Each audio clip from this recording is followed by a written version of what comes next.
Alrighty, guys, welcome back. Earlier, we were talking about LeBron James is focused on the here and now in the Lakers and Nuggets series. And now we're going to be talking a little bit more about the College Football Super League because we've been talking about this on and off for a couple of weeks now. Um, so, the College Football Super League pitch deck details breakaway plan. So, for the past 2 weeks, college sports stakeholders have been debating the concept of a Super League, one group's vision for a brand new college football enterprise. Well, that disclosure has focused primarily on the top of the line plan, 80 teams, and a 16-game playoff, new conferences. The proposal from the group College Sports Tomorrow includes a more intricate look at how increased TV money and collectively bargained payments might be used to create a college football entity that encompasses all of what is now considered FBS.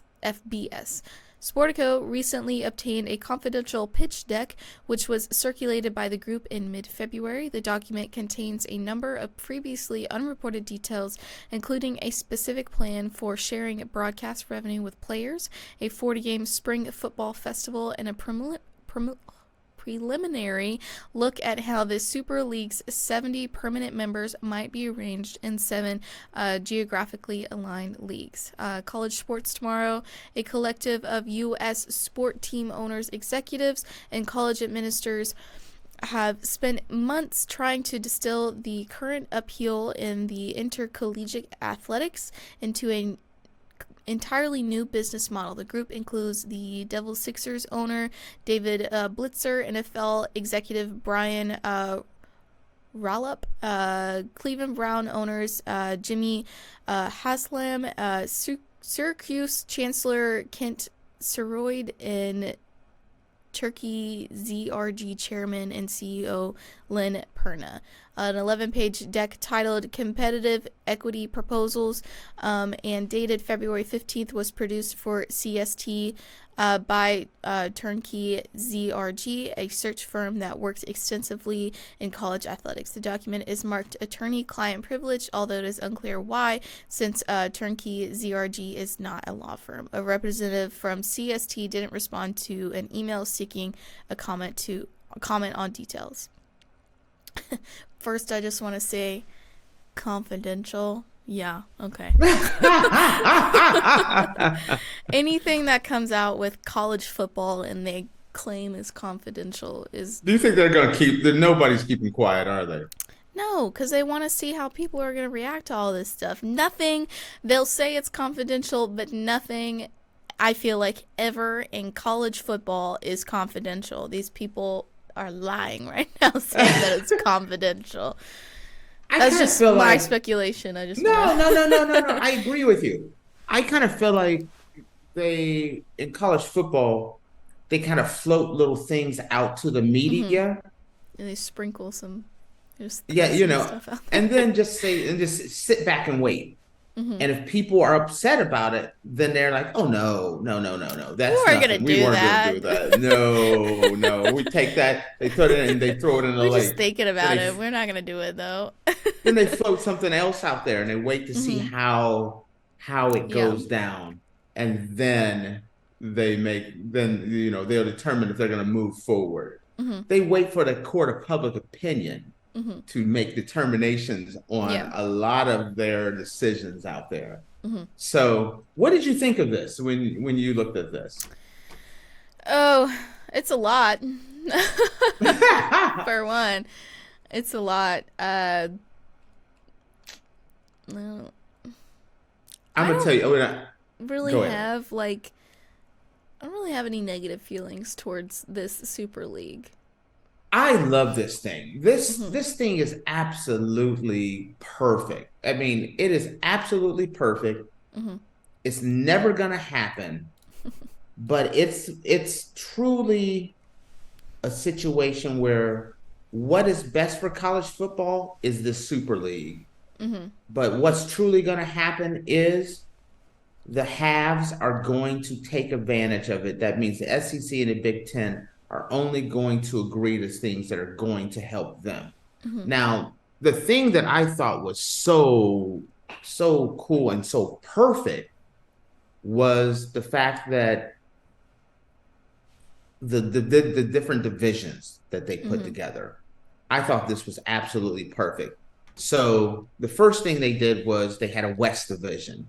The West Division was the old Pac-12, the USC's, the Oregons, the Washingtons, the Cal, the Stanfords of the world. That was bringing back that old Pac-12, the original old Pac-10 group there. And so I love that because they're bringing back the regional games that are important, the big games that happen, the USC versus UCLA, the Washington versus the Washington States, the Cal versus Oregon, Oregon versus Oregon State, Arizona versus Arizona State. So I love that. Then they brought like the kind of like the old Southwest Conference back, which is, they had the Texas A&Ms, the TCUs, the Oklahoma, the Houstons, the Baylors of the world, bringing back some of these great rivalries of Texas versus Texas A&M. TCU and SMU, Oklahoma State, type games were in there, and so that makes it absolutely amazing. There's a division called the Plains Division. That's kind of, I don't know, kind of like part of the new Big 12, kind of splashed in there, where you still have you have the BYUs, the Colorados, the Minnesota, Nebraska, Wisconsins of the world, but you still have these great games where you would have Kansas versus Kansas State. You would have Iowa versus Iowa State, BYU versus Utah. So you had some of these great games in there. The Midwest Conference, that's the Big Ten. That's the old Big Ten there. But they added in teams like Cincinnati and Louisville. But you had the Ohio States, the Michigan States, the Michigans of the world. And then great games. You still have that Ohio State Michigan game. You got to have that. Yeah. You still be able to have like Illinois and Indiana, Michigan State, Michigan, those games, the solid Big Ten, Purdue, Northwestern, those type of games. The Northeast is I kind of look at that as the old Big East. The Big East, the Northeast Conference consisted of Penn State, Pittsburgh, Syracuse, Virginia Tech, West Virginia, Notre Dame, Maryland, Boston College. So you had the Penn State versus Pittsburgh game, that Syracuse-Pittsburgh game, Virginia versus Virginia Tech type games in here. West Virginia, Syracuse is back together. I love that. The Southeast, that's kind of like that ACC, Clemson, Duke, Florida State, Miami, North Carolina State. And then you had teams like University of Central Florida. So you had some of these traditional rivalries of North Carolina and Duke playing each other. Clemson versus South Carolina, Miami versus Florida State versus Florida. You had some amazing games. And then the South that's the SEC. Yep. The Alabama, Auburn, Georgia,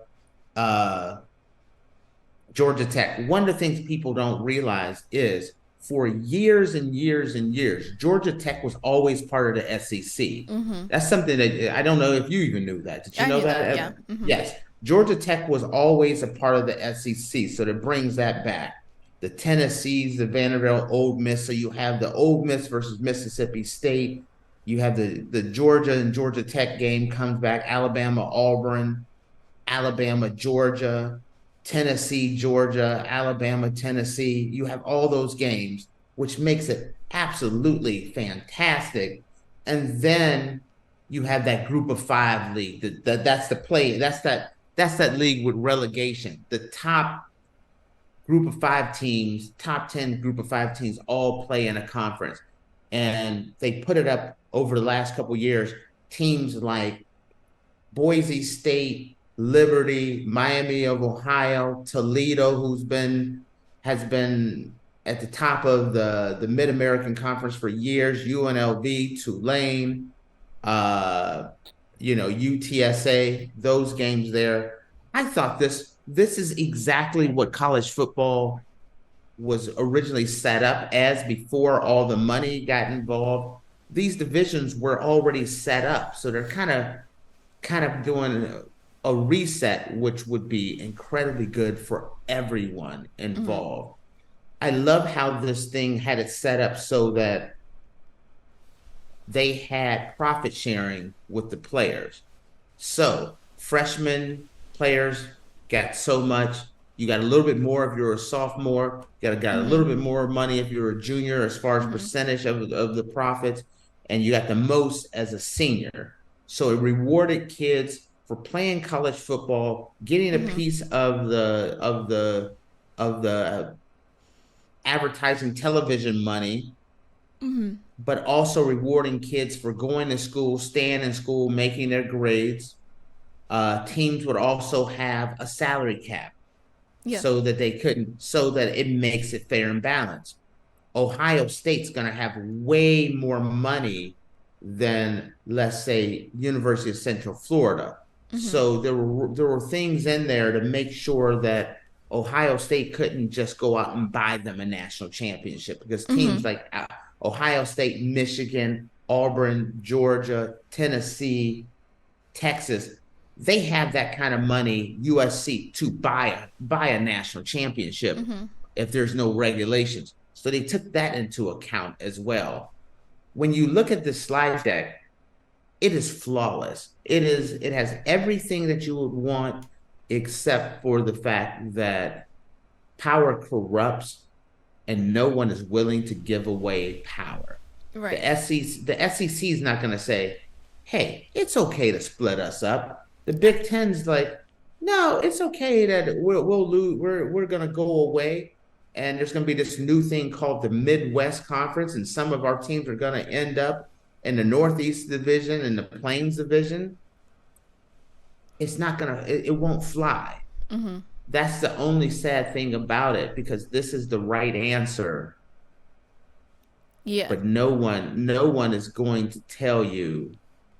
You know what I mean? Mm-hmm. It's kind of like I think about this more of like League of Nations or the UN. You could put together a world government, but countries like the US and Russia and China, they're not going to be like, you know what? No problem. We'll give up our power and give it away to somebody else. No Yeah. one's going to do it. Mm-hmm. That's the problem with this whole thing here. It's in a vacuum, it's perfect, but you have to make it imperfect to appease the people who are in power. That's the reason why I said keep the divisions as they are. Mm-hmm. You have the SEC two bids. SEC East gets a bid. SEC West gets a bid, but the SEC stays together. The Big Ten, you divide it up into East and West. Big Ten East gets a bid. Big Ten West gets a bid.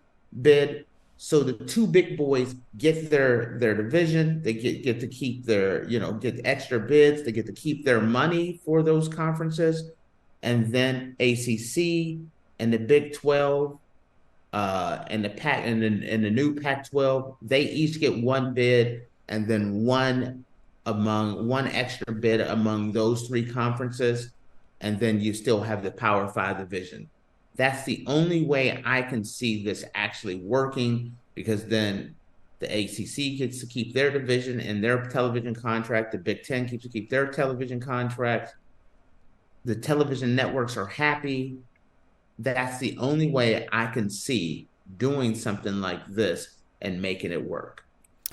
I feel like the smaller leagues would be upset by that because I mean, obviously right But now this, it's not fair anyway, but with the amount of money that the Big 10 and the SEC are getting compared to the ACC, Pac-12, Group of 5, all of that, with the Super League thing, everybody would have a more, more of like a fair share of money, I feel like. Okay, And so I feel like I agree you have to make things imperfect for people to want to do this, but I feel like the smaller conferences would still like be unhappy about it. okay. First off, you go to Georgia, the University of Georgia Bulldogs, SEC, Ooh. back-to-back national champions just a couple years ago. Any proposal that says, if you saw in it before you knew all this, if you saw a proposal that said, hey, this new proposal is going to do away with the SEC completely, and it's going to make it so that UTSA and Miami of Ohio and Troy are going to get as much money as Georgia is going to get. Name somebody at the University of Georgia that would be like, I'm okay with that. I mean, nobody would be okay with it. No but one. It's from both sides, you know. No No, one's no, gonna no. be okay with, you know. Sure. Oh, this is where wrong on this one. Georgia makes this much amount of money. Let's say Georgia's getting from television $80 million a year. Miami of Ohio is getting a few, let's say $4 million a year. Agreeing to this program makes Miami of Ohio, who is only making $4 million a year, get them up to about $10 million a year. You don't think doubling their income would allow them to be like, you know what, I'm okay with this?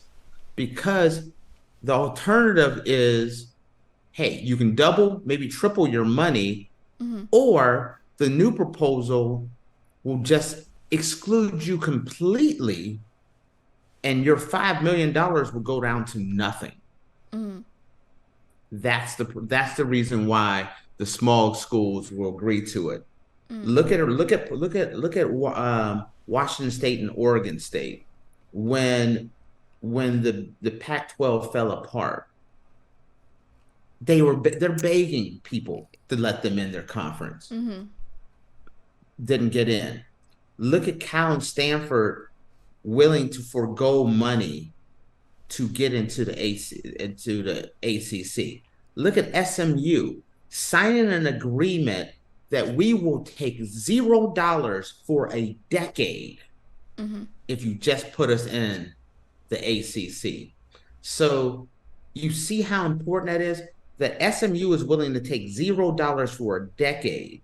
So a small school like Troy or UTSA or Miami, Ohio, or University of Akron, you don't think a proposal that may double or triple their income, they wouldn't agree to? Of course they would. That's the reason why. Yeah. Make sense?